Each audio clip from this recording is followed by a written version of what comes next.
Students, last class में हम लोग पीएनसी में जो फॉर्मूलाज पढ़ चुके हैं उन्हीं का हम लोग यूज करना सीख रहे हैं।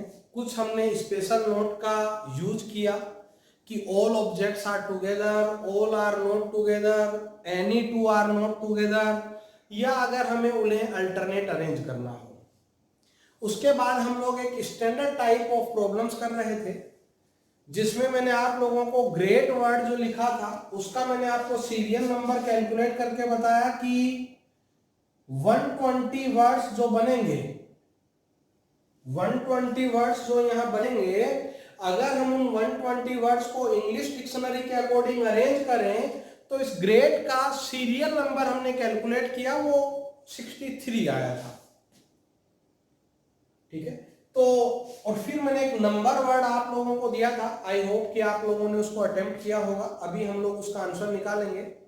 मैं लास्ट वीडियो में एक शॉर्ट ट्रिक की बात कर रहा था, पहले हम लोग वो शॉर्ट ट्रिक देख लेते हैं कि एक्चुअल में होती क्या है। तो हम इनको इंग्लिश डिक्शनरी, इंग्लिश अल्फाबेट्स के ऑर्डर में अरेंज करेंगे तो वो होगा ए ई जी,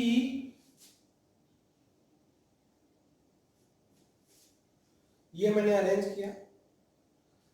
तो देखो अब हमारे पास यहाँ 5 अल्फाबेट्स हैं, तो हम लोग लिखेंगे factorial 4, factorial 3, factorial 2, factorial 1, factorial 0 और ये 1 अलग से। ये 1 किसका है? जो उसका खुद का सीरियल नंबर। देखो हमें फर्स्ट पोजीशन पे क्या रिक्वायर्ड है? जी। तो हम लोग क्या करेंगे कि जी से पहले यहां कितने अल्फाबेट्स हैं? 2, तो हम इसको 2 से मल्टीप्लाई कर देंगे। जी कैंसिल हो चुका है। हमें फर्स्ट पोजीशन पे जी रिक्वायर्ड था, जी से पहले कितने अल्फाबेट्स थे? 2, तो यहां मैंने 2 से मल्टीप्लाई किया। आर से पहले अब रिमेनिंग कितने अल्फाबेट्स हैं? 2, तो अगेन यहां 2 से मल्टीप्लाई करना होगा, ये आर भी कैंसिल हो चुका है। फिर ई से पहले कितना अल्फाबेट है? 1, तो ये 1 से मल्टीप्लाई करना होगा, ई भी कैंसिल आउट हो चुका है। फिर ए से पहले कितने हैं? 0 एंड लास्ट टी। वैसे फैक्टोरियल 0 ना भी लिखें तो कोई दिक्कत नहीं, क्योंकि उसका मल्टीपल हमेशा 0 ही आने वाला है। तो ये हुआ 24 इंटू 2 यानी 48, ये हुआ 6 इंटू 2 यानी 12, ये हुआ 1 इंटू 2 और लास्ट हुआ 1। चेक करो सीरियल नंबर हमें मिलने लगा, कितना हुआ? 63। दोबारा ध्यान से सुनो हमने इसमें किया क्या। जो हमारा शॉर्टकट मेथड है, शॉर्ट ट्रिक है यहाँ पर सीरियल नंबर फाइंड करने की। हम लोगों ने क्या किया कि मेरे को पहले पोजीशन पे जी रिक्वायर्ड था, टोटल यहाँ 5 अल्फाबेट्स हैं, तो इसलिए हमने factorial 4, factorial 3, factorial 2, factorial 1, factorial 0 और ये 1 एक्स्ट्रा लिखा। जी से पहले 2 अल्फाबेट्स थे इसलिए 2 से मल्टीप्लाई किया, जी कैंसिल आउट हुआ। आर से पहले रिमेनिंग अगेन 2 अल्फाबेट्स थे तो मैंने 2 से मल्टीप्लाई किया। ई से पहले रिमेनिंग 1 था, ए से पहले रिमेनिंग 0 है एंड लास्ट अगेन 0 है। जैसे हम लोग नंबर का सीरियल नंबर फाइंड करते हैं कि अगर हम 720 वर्ड्स को अरेंज करते 720 वर्ड्स को, तो नंबर का सीरियल नंबर कितना आया होगा। और आई होप कि आप लोगों ने उसको घर पे बेसिक मेथड से जरूर अटेम्प्ट किया होगा। अगर किसी स्टूडेंट ने उसको अटेम्प्ट नहीं किया है तो इस वीडियो को यहीं पॉज करें और पहले नंबर का सीरियल नंबर फाइंड करें कि वो बेसिक मेथड से कितना होगा। ठीक है, हम लोग यहाँ शॉर्टकट मेथड का यूज करने जा रहे हैं। ये वर्ड मैंने लिखा नंबर, हम इंक्रीजिंग ऑर्डर में इनको अरेंज करते हैं। तो सबसे पहले होगा बी, फिर होगा ई,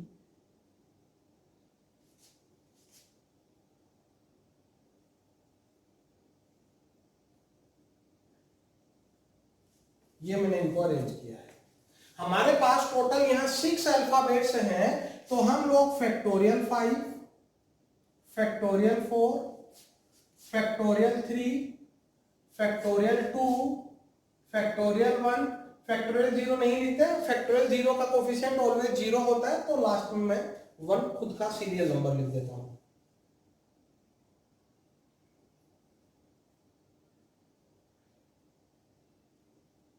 ठीक है, चलो तो सबसे फर्स्ट पोजीशन पे हमको n रिक्वायर्ड है, n से पहले बोलो कितने अल्फाबेट्स रिमेनिंग है, 3। सेकंड पे हमें u रिक्वायर्ड है, u से पहले बोलो कितने अल्फाबेट्स रिमेनिंग अल्फाबेट्स कितने हैं, 4। m से पहले रिमेनिंग कितने हैं, 2। b से पहले रिमेनिंग कितना है, 0, जिसका हम यूज कर चुके हैं उसको कैंसिल आउट करना है। e से पहले भी कितना है, 0, और r से पहले तो वो रहेगा 0, वो मैंने फैक्टोरियल 0 लिखा नहीं है। चलो हम लोग इनको मल्टीप्लाई करते हैं। ये हुआ 120 इंटू 3 360, ये हुआ 24 इंटू 4 96, ये हुआ 6 इंटू 2 यानी 12, एंड लास्ट वन हुआ 1। अगर हम इनको ऐड करें तो ये होगा 456 प्लस 13, तो ये होगा 469। मतलब जो नंबर वर्ड है, जो अल्फाबेट्स से 720 नंबर्स बनेंगे, हम अगर उनको इंग्लिश डिक्शनरी के अकॉर्डिंग अरेंज करें तो 469 सीरियल नंबर पे ये वर्ड होगा। अगर आप लोगों ने बेसिक मेथड से किया हो तो 469 ही उसका आंसर आ रहा होगा। ये आप लोग क्रॉस चेक जरूर कर लेना। चलो इसी में एक रिवर्स प्रॉब्लम भी हमारे पास बनता है, ठीक है। हम वो रिवर्स प्रॉब्लम देख लेते हैं कि वो रिवर्स प्रॉब्लम एक्चुअल में होता क्या है। तो जैसे मैं ग्रेट वर्ड का ही यूज कर रहा हूं, मैं ग्रेट वर्ड ही यूज कर रहा हूं, मैं अरेंज कर लेता हूं इंक्रीजिंग ऑर्डर में। तो जैसे हमने ग्रेट का सीरियल नंबर फाइंड किया कि वो 63 था। अब मेरा प्रॉब्लम थोड़ा चेंज हो गया है। जो ये 120 वर्ड्स बनेंगे, मेरे को बताना है कि फॉर एग्जांपल 91st पोजीशन पे कौन सा वर्ड आएगा। पिछली बार हमने क्या किया, वर्ड गिवन था, हमने उसका पोजीशन कैलकुलेट किया। इस बार हमें पोजीशन गिवन है, हमें वर्ड फाइंड करना है कि वो कौन सा वर्ड आने वाला है। और मैंने इस केस में कौन सा सीरियल नंबर यूज लिया है, 91st। सेम मेथड हम लोग फॉलो करेंगे, ध्यान से देखना। अगर हम लोग ए से स्टार्ट करें तो फैक्टोरियल 4 यानी सीरियल नंबर। इस बार लास्ट टाइम हम लोग अल्फाबेट्स पे ध्यान दे रहे थे, इस बार हम किस पर ध्यान देंगे, सीरियल नंबर पे। जो सीरियल नंबर हमको रिक्वायर्ड है वहां हम बॉक्स बनाते जाएंगे। फैक्टोरियल 4 यानी 1 से 24 सीरियल नंबर ए से स्टार्ट होगा, 91 इसमें इंक्लूड नहीं है, तो हम आगे बढ़ जाते हैं इसी पोजीशन पे। ए के बाद टर्न होगी ई की, अगेन फैक्टोरियल 4 25 से 48। ई के बाद टर्न होगा जी का, अगेन फैक्टोरियल 4 49 टू 72। जी के बाद टर्न होगा आर का, अगेन फैक्टोरियल 4 73 टू 96। देखो जो हमारा 91st पोजीशन है वो इसी इंटरवल में आता है, तो ये इंटरवल हमने फिक्स कर दिया है। मतलब ये हुआ कि जो 91st वर्ड होगा वो कहां से स्टार्ट होगा, आर से, तो इस पोजीशन को भी हम लोग फिक्स कर देते हैं।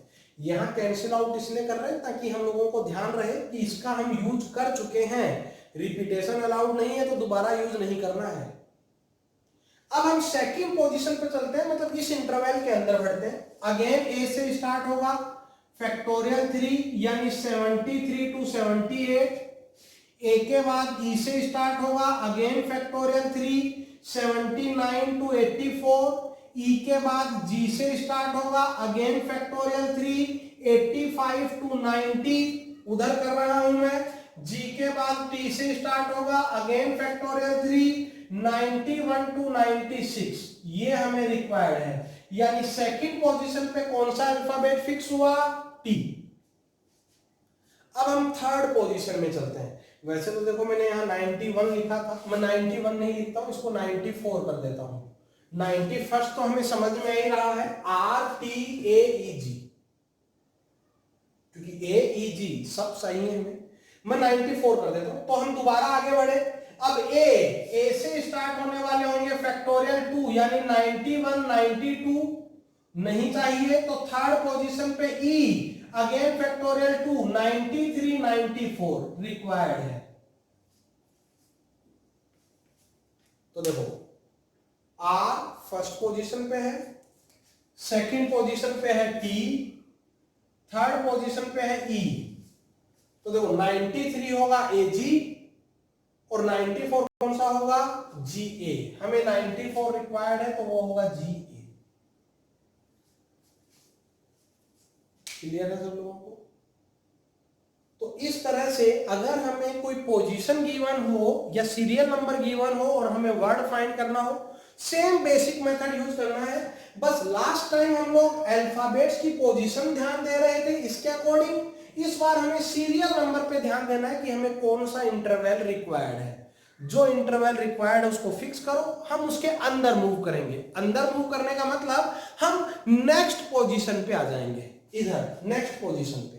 जैसे ये ब्लॉक किया मैंने तो फर्स्ट पोजीशन ब्लॉक हो गई, अब हम सेकंड पोजीशन पे आ गए तो इसके अंदर आ गए।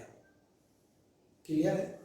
इसका भी हम शॉर्टकट मेथड यूज कर सकते हैं जो हम लोगों ने अभी किया था। मैं आप लोगों को शॉर्टकट मेथड भी इसका समझाता हूं। सेम उसी तरह से हमें यहां पर भी करना है।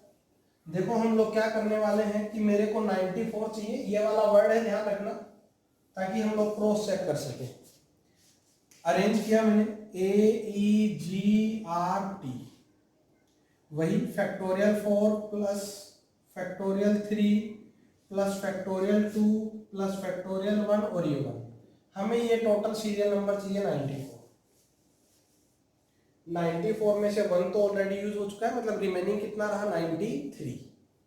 तो अब हम लोग क्या करेंगे कि जो सबसे बड़ा टर्म है फर्स्ट टर्म फैक्टोरियल 4, उसको वहां 93 से हम डिवाइड करेंगे। मैक्सिमम जितने टाइम्स डिवाइड हो सकता है हमें उतने टाइम्स डिवाइड करना है। तो फैक्टोरियल 4 होता है 24, हम 93 को 24 से डिवाइड करें तो टोटल कितने टाइम्स डिवाइड होगा, वो 3 टाइम्स। मतलब यहां हम लोग 72 यूज कर चुके हैं, 93 में से हम 72 यूज कर चुके हैं। अच्छा 3 टाइम्स यूज हुआ तो हम लोग क्या करेंगे, 3 अल्फाबेट्स यहां छोड़ेंगे और 4th अल्फाबेट का यूज करेंगे।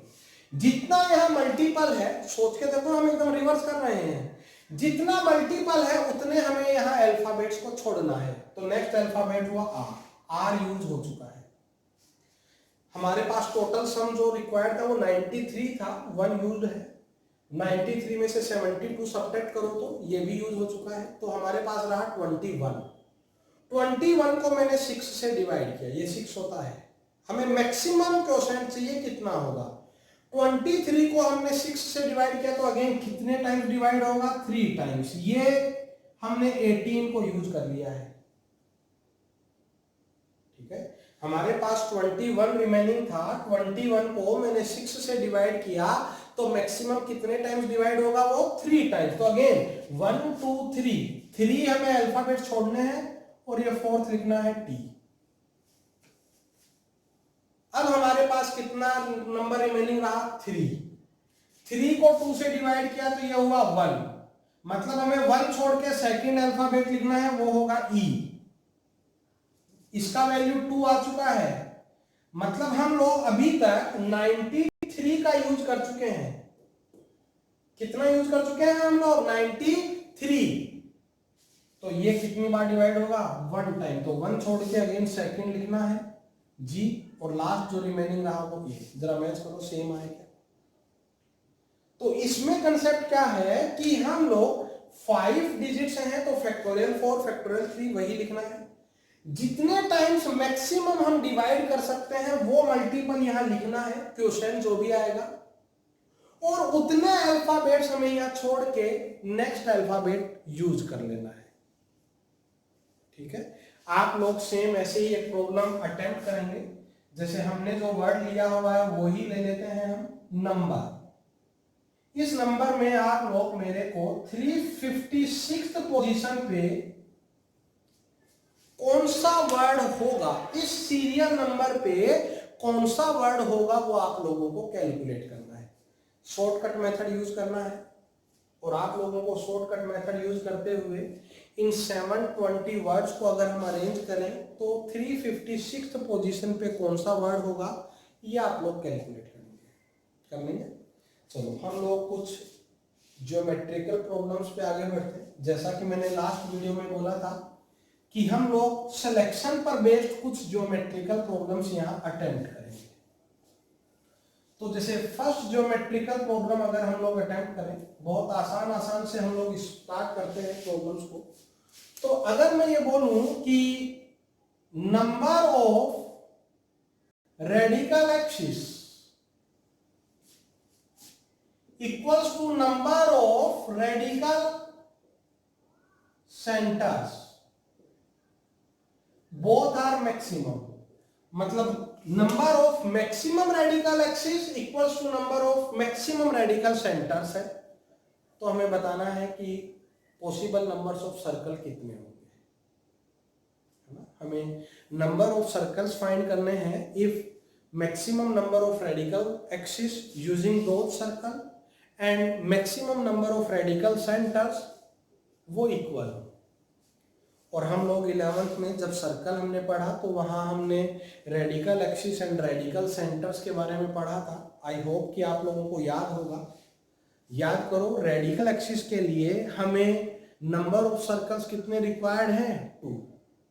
ईच 2 सर्कल का जो पेयर होगा उनका एक रेडिकल एक्सिस होगा, एंड सिमिलरली हर 3 सर्कल का जो पेयर होगा उनका एक रेडिकल सेंटर होगा। तो मैंने क्या किया, मैंने एज्यूम कर लिया कि जो नंबर ऑफ सर्कल्स हैं वो n है। नंबर ऑफ सर्कल्स मैंने कितने एज्यूम कर लिए? n। तो maximum possible radical axis NC2, ये समझ में आया मैंने NC2 क्यों लिखा? मैंने उन n में से 2-2 के पेयर बनाए, मैंने उन n में से 2-2 सर्कल्स को सेलेक्ट किया, और जितने डिफरेंट वेज से मैं 2 सर्कल्स को सेलेक्ट करूंगा उतना ही उनका रेडिकल एक्सिस होगा। शायद आप समझ गए होंगे नंबर ऑफ रेडिकल सेंटर्स क्या होंगे? NC3। तो यहां पर NC2 इक्वल्स टू कितना हुआ? NC3। और हम लोग बाइनोमियल में ये रिलेशन पढ़ चुके हैं कि NC2 इक्वल्स टू NC3 हो तो n का वैल्यू कितना होगा? 2 + 3, यानी नंबर ऑफ पॉसिबल सर्कल्स यहां पर कितने होंगे? 5। चलो हम लोग नेक्स्ट प्रॉब्लम पे मूव करते हैं।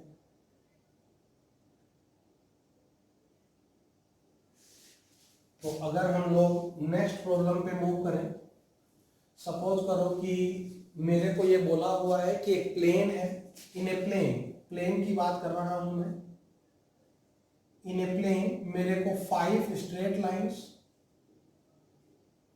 4 सर्कल एंड 3 पैराबोलास गिवन है। एक प्लेन है, एक प्लेन में 5 straight line, 4 circle and 3 parabola, और हमें ये गिवन है कि all are intersecting in nature.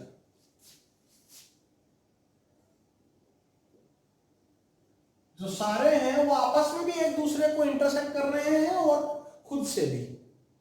तो हमें बताना है कि maximum number of intersection points, जो maximum possible number of intersection points होगा वो हम लोगों को कैलकुलेट करना है कि वो कितना होगा।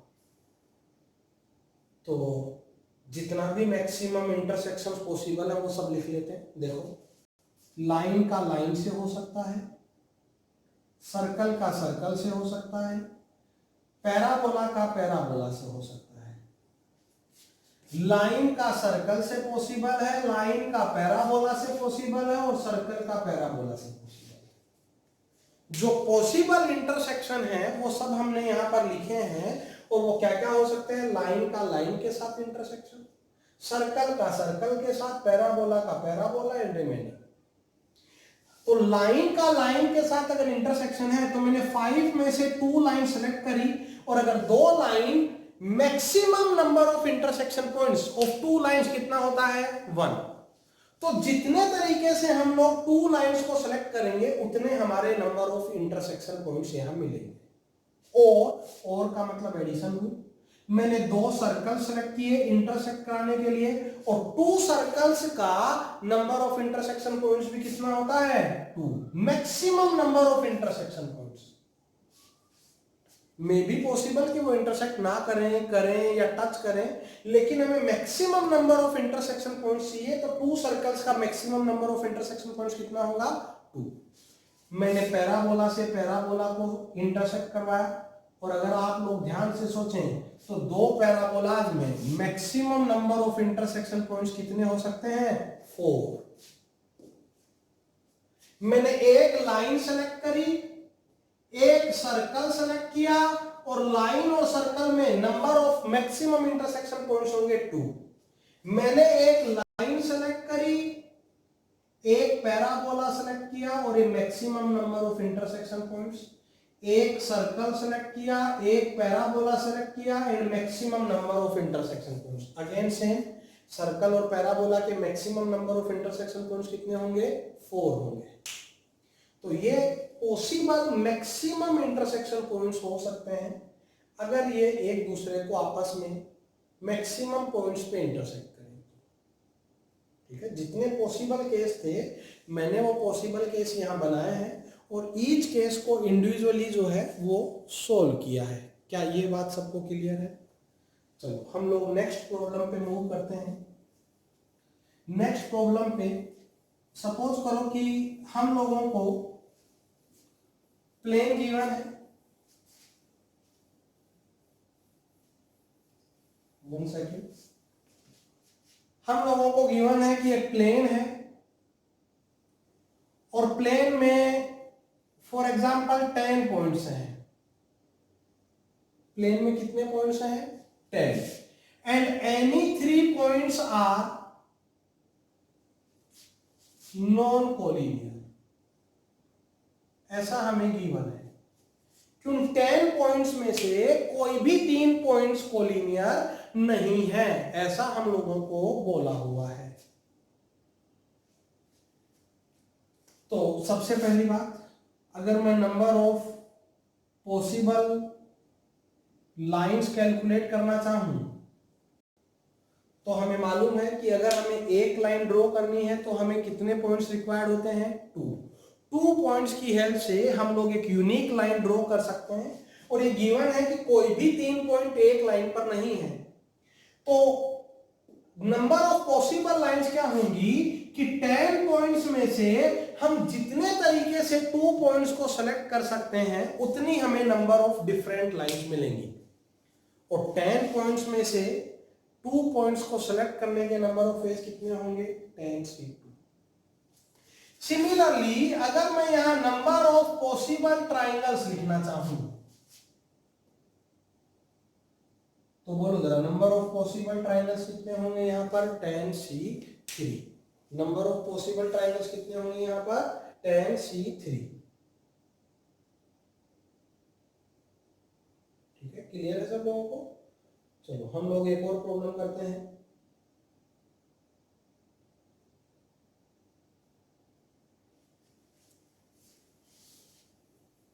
सपोज करो कि हमें इस बार प्लेन में m पॉइंट्स गिवन है, लेकिन इनमें से n पॉइंट्स कोलिनियर है। जो ये m पॉइंट्स है इनमें से कितने पॉइंट्स कोलिनियर है? n। और इनके अलावा other than these any 3 are non collinear. ऐसा हमें गिवन है कि प्लेन में m पॉइंट्स हैं जिनमें से n पॉइंट्स कोलिनियर हैं, उनके अलावा कोई भी 3 पॉइंट कोलिनियर नहीं है। तो अगर मैं यहां पर नंबर ऑफ पॉसिबल लाइंस लिखना चाहूं, नंबर ऑफ पॉसिबल लाइंस, तो देखो टोटल लाइंस पॉसिबल होती mc2। टोटल कितनी लाइंस पॉसिबल होती? mc2। अच्छा, ये जो m पॉइंट्स कोलिनियर हैं, अगर ये कोलिनियर नहीं होते तो इनकी वजह से कितनी लाइंस बनती? nc2। लेकिन ये लाइंस नहीं बन पा रही हैं उनके बदले में, क्योंकि ये कोलिनियर है। तो कोलिनियर है तो कितनी लाइन बना रहे हैं? 1।